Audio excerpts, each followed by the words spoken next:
శ్రీ గురుభ్యో నమః.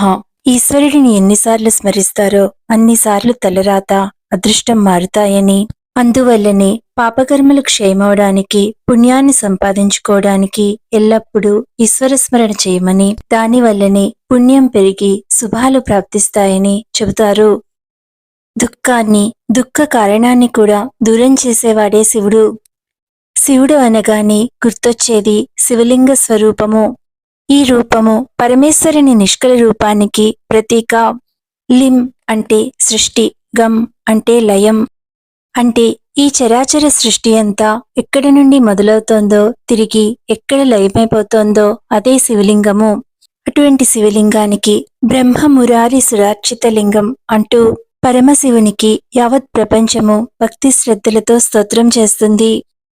అంటే బ్రహ్మ, మురారి అనగా విష్ణువు, సురలు అనగా ఇతర దేవాది దేవతలు, వీరందరూ కూడా శివుడిని అర్చిస్తారు.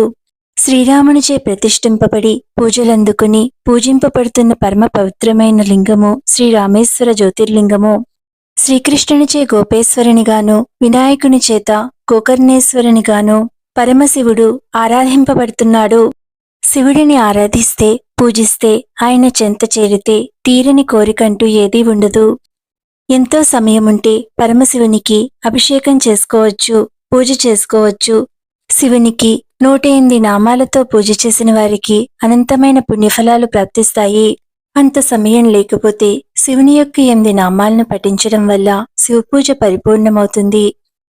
అపమృత్యువులను తొలగించే, రోగాన్ని నుండి రక్షించే శివుని యొక్క అతి గొప్ప అష్టకాన్ని గురించి ఇప్పుడు వీడియోలో తెలుసుకోండి.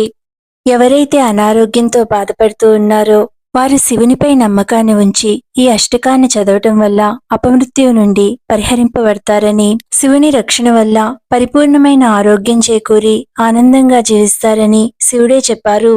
ఈ అష్టకాన్ని పఠించిన వారికి ప్రమాదాల వల్ల అకాల మరణం రాదని, కష్టాల నుండి రక్షణ లభిస్తుందన్నది పరిహారంగా చెప్పబడింది. అంతటి మహిమాన్వితమైన స్తోత్రము శివుని యొక్క చంద్రశేఖర అష్టకము.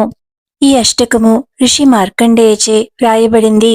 తలపై చంద్రునితో అలంకరింపబడిన శివుడు ఆయనను స్తుతించే స్తోత్రము చంద్రశేఖరాష్టకము.